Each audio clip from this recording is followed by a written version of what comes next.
తమిళ్ మీడియాలో మీ పెళ్లి గురించి హాట్ టాపిక్ అయింది. నా పెళ్లి గురించా? సో ఎవరితో? అంటే డిస్కషన్స్ చాలా ఎక్కువయ్యాయి. అవునా?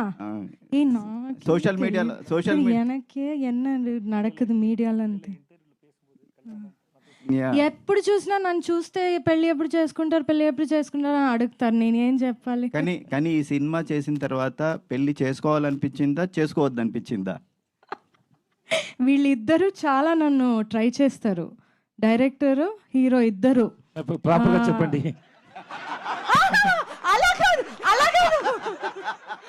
కాదు లేదు, నువ్వు పెళ్లి చేసుకోవడం చాలా మంచిది అని నన్ను కన్విన్స్ చేయడానికి ట్రై చేస్తారు. చాలా ట్రై చేస్తారు. అందరూ they are very pro marriage. So దాని గురించి ఇలా మాట్లాడితే లేదు నిత్య.